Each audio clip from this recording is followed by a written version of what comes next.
저희는 지난 한 달 동안 남유다의 가장 위대한 왕 중에 한 명인 히스기야 왕의 행적을 찾아보았습니다. 히스기야 왕이 이처럼 위대할 수 있었던 이유는 첫 번째로 종교개혁을 앞장서서 행하였기 때문입니다. 히스기야 왕의 아버지인 아하스 왕은 역대하 28장 25절에서 유다 각 성읍에 산당을 세워 다른 신에게 분향하여 그의 조상들의 하나님 여호와를 진노하게 하였더라라고 하였습니다. 히스기야 왕의 아버지는 남유다의 곳곳에 우상을 세우고 예루살렘 성전 내부를 부수며 성전 문까지 닫아 버렸던 것입니다. 하나님께 더 이상 예배하지 않았던 이 남유다가 히스기야 왕이 되자마자 예루살렘 성전을 수리하고 성전문을 열며 가장 먼저 하나님을 예배하였던 것입니다.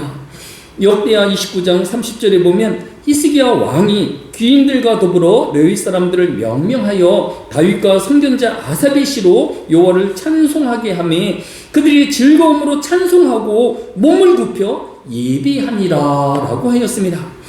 제가 구약 성경에 예배라는 단어를 찾아보았는데 왕으로서 예배라는 단어를 사용한 사람이 이 히스기야가 유일하였음을 찾아볼 수 있었습니다. 구약에서는 예배를 번제나 또 제사당으로만 사용하였는데 이 히스기야 왕이 이르러서 하나님을 예배하였더라라고 기록하고 있는 것을 볼 수 있습니다. 히스기야 왕은 우상 숭배를 종교개혁하여서 오직 하나님만을 예배한 남유다의 진실한 믿음의 소유자였던 것입니다. 히스기야 왕이 또 남유다의 위대한 왕으로 불리는 두 번째 이유는 주변의 강대국 사이에서 유일하게 독립을 지켜낸 왕이었기 때문입니다. 당시 아수르는 강대국으로 북이스라엘을 멸망시키고 수많은 이스라엘 백성들을 노예로 끌어가는 등 기세가 등등하였습니다.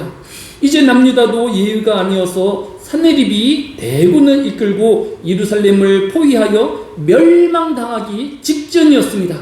이제 시간이 지나면 예루살렘 성 안에 물이 떨어지고 양식이 떨어져서 북이스라엘과 마찬가지로 스스로 항복할 수밖에 없는 절박한 때를 맞이하였던 것입니다. 그런데 오늘 본문인 역대하 32장 30절에 보면 히스기야가 또 기은의 윗샘물을 막아 그 아래로부터 다윗성 서쪽으로 곱게 끌어들였으니 히스기야가 그의 모든 일에 형통하였더라라고 하였습니다. 이제 아수르 군대에게 포위당한 예루살렘들에게 살렘 성에 가장 필요한 것은 물이었습니다. 아무리 신체 건강한 성인이라 하여도 물이 없이는 3일에서 5일이 지나면 생명의 위독함을 당할 수밖에 없기 때문인 것입니다. 히스기야 왕은 예루살렘 성 밖에 있는 기돈 골짜기의 물을 성 안으로 끌어들여야만 했던 것입니다. 그러나 골짜기는 낮은 지대에 있고 예루살렘 성은 높은 언덕 위에 지어진 성인데 낮은 골짜기에 있는 물을 어떻게 높은 예루살렘 성 안으로 끌어올릴 수 있었을까요? 그래서 많은 사람들이 이 이야기는 성경 속에 기록된 2700년 전의 신화와 같은 이야기이고 실제는 찾아볼 수 없는 가상의 기록이다라고 여겨왔던 것입니다. 그런데 200년 전인 1838년 4월에 미국의 성사학자이자 탐험가인 에드워드 로빈슨이 이 예루살렘에서 히스기야가 만든 지하 터널의 존재를 확인하고 최초로 과학적인 측량을 실시함으로 성경에 기록되어 있던 히스기야의 수로가 실제로 존재한다라는 것을 증명해 내었던 것입니다. 더욱이 히스기야 왕의 수로 연구에서 가장 중요한 순간은 1880년 한 아랍 소년이 이 터널에서 벽에 새겨진 고대 히브리어 비문을 발견한 것이었습니다. 이것을 오늘날 실로몬 비문으로 부르는데 이 비문은 기원전 8세기 전후에 쓰여진 전형적인 히브리어 고문체로 기록되어 있는데 그 내용을 해석하면 터널이 뚫리게 된 경위는 아래와 같다. 채석공들이 서로 반대해서 서로 곡괭이로 파고들었는데 한 규빗 정도가 남았을 때에 건너편에서 들려오는 소식이 들었다. 그리고 마침내 이 터널이 완전히 뚫리게 되었다라는 내용이 기록되어 있습니다. 이러한 비문은 지금도 터키 이스탄불 박물관에 소장되어 전시되고 있는 것입니다. 성경의 내용은 신화나 사람들이 만들어낸 허상의 이야기가 아니라 실제 있었던 이야기인 기록인 것입니다. 이처럼 히스기야 왕은 주변의 강대국으로부터 남유대를 독립된 나라로 지켜낸 위대한 왕이었던 것입니다. 우리나라도 지난 3월 1일은 1919년 우리나라의 국민들이 만세를 부르며 대한민국이 독립국임을 선언하였던 날인 것입니다. 지난 107년 동안 이 3.1절을 모든 사람들은 기억하고 있을 것입니다. 그런데 이때 사람들이 손에 들고 있었던 것은 태극기입니다. 이 태극기는 일제시대에 모두 소각되어지고 흔적조차도 남아있지 않고 있습니다. 이 태극기가 이 3.1절에 들려줄 수 있었던 것은 1883년 3월 6일 날 고종이 조선을 상징하는 국기를 만들도록 태극기와 또 사기를 도안으로 한 태극기를 만들도록 하였기 때문입니다. 지난 금요일인 3월 6일은 태극기가 대한민국의 국기로 이렇게 공포되어진 지 143도를 맞이한 뜻깊은 날인 것입니다. 이렇게 일제시대에 잊혀졌던 태극기가 해방 후인 1949년 10월 15일 국기 제작법 고시를 통하여서 다시 태극기가 대한민국의 공식 국기로 공포되어진 것입니다. 그러면 이 1883년에 공포되어진 태극기의 모양은 어떠하였을까요? 지금 국립중앙박물관은 세계 루브 박물관에 이어서 네 번째로 방문객이 많은 박물관 중에 하나입니다. 이 박물관에서 꼭 보아야 할 것이 바로 이 1880년대에 만들어진 베니의 태극기라는 태극기입니다. 이 태극기는 가로가 182cm, 세로가 262cm로 되어지는 큰 태극기입니다. 이 태극기는 미국의 외교 고문이었던 데니가 우리나라에서의 업무를 마치고 돌아가면서 이제 8년이 지난 태극기가 우리나라의 공식 국기로 지정된 지 8년이 지나서 우리나라에 근무하였던 그 기념으로 이 태극기를 보관하여 미국으로 갔다가 최근에 우리나라에 기증하여서 우리나라에서 가장 오래된 태극기로 남아 국립중앙박물관에 보관되어 전시되어 있는 것을 볼 수 있습니다. 이 태극기를 사람들이 손에 들고 대한민국 만세를 외치면서 대한민국이 독립국임을 선포한 것이 바로 3.1절인 것입니다. 히스기야 왕이 강대국으로부터 남유다를 독립국가로 지켜낸과 같이 또 우리나라의 모든 국민들이 우리나라가 외세에 침탈당하지 아니하고 식민지가 되어지지 아니하고 독립국가가 되어질 수 있도록 더 기도하고 하나님의 도우심과 하나님의 지켜주심을 위하여 더 기도하는 저와 여러분이 되어야 할 것입니다. 성도는 세 가지를 위하여서 목숨을 내어놓을 수 있어야 합니다. 가정을 지키기 위해서 성도는 자신의 목숨을 다해서라도 지켜야 할 것입니다. 또 교회를 지키기 위하여 성도는 마땅히 자신의 목숨을 내어놓아야 할 것입니다. 또 성도가 목숨을 내어놓아야 할 일이 있다라고 하면 나라를 지키기 위하여 목숨을 내어놓아야 할 것입니다. 오늘날 누가 가정을 지키기 위하여 목숨을 내어놓고 교회를 지키기 위하여 자신의 목숨을 내어놓고 또 자신의 나라를 지키기 위하여 목숨을 내어놓을 중성된 일꾼이 점점 희박해져 가고 있는 것을 볼 수 있습니다.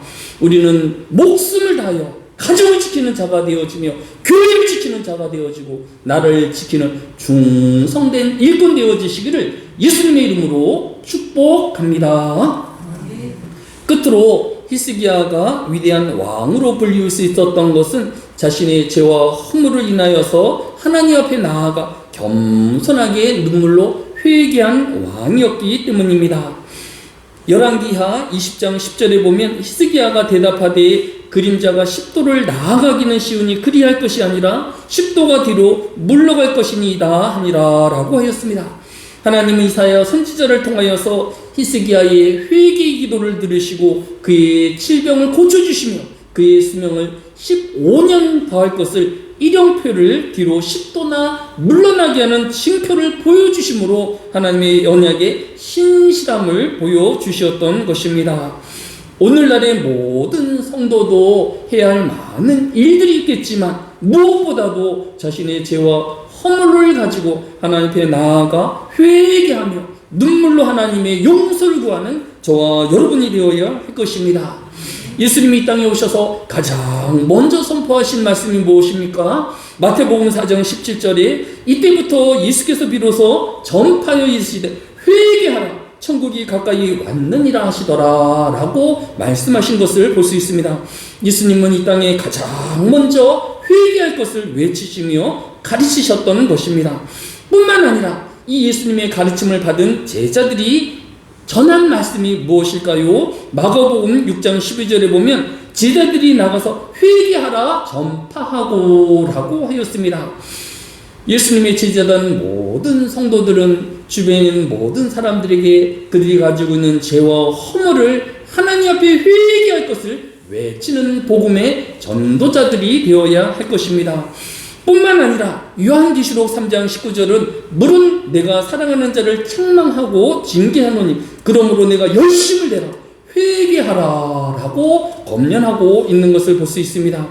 마지막 때를 예언한 요한계시록도 마지막 시기를 살아가는 모든 하나님의 백성들에게 회개할 것을, 또 열심을 낼 것을 우리에게 권면하고 있는 것을 볼 수 있습니다.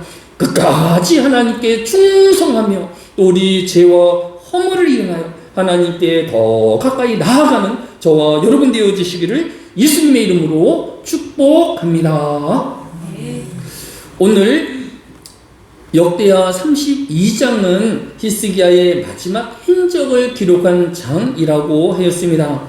그 마지막인 역대하 32장 31절은 미스터리하게 그 히스기야 왕의 행적을 기록하고 있습니다. 그러나 바벨론 방백들이 히스기야에게 사신을 보내어 그 땅에서 일어난 이적을 물을 때에 하나님이 히스기야를 떠나시고 라고 하였습니다. 히스기야 왕이 병들었을 때에 아수르와 버금가는 바벨론의 왕이 신하를 보내어서 이 남유다에 일어난 이적들을 물었다라고 하였습니다. 그런데 갑자기 뜬금없이 이 이야기 다음에 하나님이 히스기야를 떠났다라고 기록하고 있는 것을 볼 수 있습니다. 도대체 그 사이에 무슨 일이 있었을까요? 이 병행구절인 열왕기하 20장을 살펴보면 열왕기하 20장 13절에 히스기야가 사자들의 말을 듣고 자기 보물고의 금과 향품과 보배로운 기름과 그의 궁기구와 창고의 모든 것을 다 사자들에게 보였는데 왕궁과 그의 나라 안에 있는 모든 것 중에서 히스기야가 사신에게 보이지 아니한 것이 없더라라고 하였습니다. 히스기야 왕의 한 가지 단점은 겸손하지 못한 것이었습니다. 하나님이 주신 은혜와 사랑에 감사하지 못하여서 그가 병에 걸려서 겨우 구원함을 받지 아니하였습니까? 겨우 15년의 생명을 연장받지 아니하였습니까? 그런데 이제 바벨론에서 사신들이 온 이유가 어떻게 유대에서 이런 이적이 일어났는가를 궁금해서 찾아온 것입니다. 그 이적이 무엇입니까? 이 히스기야가 병에서 낫게 되어진 것, 또 아수르가 쳐들어왔음에도 불구하고 이 아수르의 18만 명에 달하는 병사들 일거에 몰살당하고 이 아수르의 공격으로부터 작은 남유다가 독립국가로 유지하였던 그 비밀이 무엇인가를 알기 위해서 왔던 것입니다. 그러면 히스기야는 마땅히 어떻게 해야 하겠습니까? 하나님께서 나로 회개하게 하여 주시고 내 병을 고쳐주시며 나의 생명을 연장시켜 주셨습니다. 아수르가 찾아왔지만 내가 하나님께 기도했을 때에 하나님께서 천사를 보내어서 아수르군들을 전멸시키시고 남유다를 구원하였습니다. 하나님께 영광을 돌려야 했을 것입니다. 그런데 이 히스기야 왕은 이 바벨론의 사신들에게 자신의 왕국에 가득 쌓여있는 금과 은들을 자랑하고 또 무기구를 그 사자들에게 다 보여줘서 보이지 아니한 것이 하나도 없었더라라고 성경을 기록하고 있는 것을 볼 수 있습니다. 결국 히스기야 왕은 이 바벨론 사자들에게 나의 능력이, 나의 뛰어남이 이 모든 기적의 원천이라고 자랑하고 교만하였던 것입니다. 하나님은 이렇게 하나님께 마땅히 돌려야 할 영광을 돌리지 아니하고 자신의 왕궁을 자랑하며 교만하였던 이 히스기야 왕을 떠났던 것입니다. 열왕기하 20장 15절에 보면 이스라엘가 이르되 그들이 왕궁에서 무엇을 보았나이까 하니 히스기야가 대답하되 내 궁에 있는 것을 그들이 다 보았나니 나의 창고에서 하나도 보이지 아니한 것이 없나이다 라고 대답하였습니다. 이때 이사야 선지자는 열왕기하 20장 16절로 17절에 이스기야가 히스기야에게 이르되 여호와의 말씀을 들으소서. 여호와의 말씀이 날이 이르리니 왕궁의 모든 것과 왕의 조상들이 오늘까지 쌓아두었던 것이 바벨론으로 옮긴 바 되고 하나도 남지 아니할 것입니다 라고 예언하였던 것입니다. 이사야 선지자는 이 히스기야 왕의 교만함을 한탄하면서 결국 왕이 보여주었던 모든 금은은 결국은 바벨론에게 다 빼앗기고 말 것입니다. 그리고 이 남유다에는 남는 것이 하나도 없을 것입니다 라고 예언하였던 것입니다. 이사야의 예언처럼 150년이 지난 580여 년경에 바빌론에 의하여서 이 남유다의 예루살렘 성이 무너지고 결국은 모든 예루살렘 성이 회파되어지고 또 남유다의 백성들이 노예로 팔려가는 이 예언이 성취된 것을 볼 수 있습니다. 오늘 모든 하늘의 교회 성도들은 하나님의 은혜와 사랑을 잊는 자가 아니라 그 하나님이 주신 은혜와 사랑을 깊이 묵상하여서 감사하는 자가 되어지며 예배로 하나님께 영광을 돌리는 저와 여러분이 되어야 할 것입니다. 고린도후서 10장 17절은 자랑하는 자는 주 안에서 자랑할지니라 라고 하였습니다. 우리의 자랑이 있다라고 하면, 우리가 사람들에게 내놓을 것이 있다라고 하면 다 하나님이 나로 나되게 하셨습니다. 하나님이 주신 은혜입니다. 하나님이 나와 함께하여 주심입니다 라는 주 안에서 자랑하는 자가 되어야 할 것입니다. 더욱이 고린도전서 13장 4절은 사랑은 오래 참고 사랑은 온유하며 시기하지 아니하며 사랑은 자랑하지 아니하며 라고 하였습니다. 성도는 자랑하는 자가 아니라 하나님의 영광을 돌리는 자가 되어야 할 것입니다. 이 한 해도 겸손히 자신을 되돌아보며 회개하는 자가 되어지고 낮은 자가 되어지며 오직 하나님께 영광을 돌리는 저와 여러분 되어지시기를 예수님의 이름으로 축복합니다.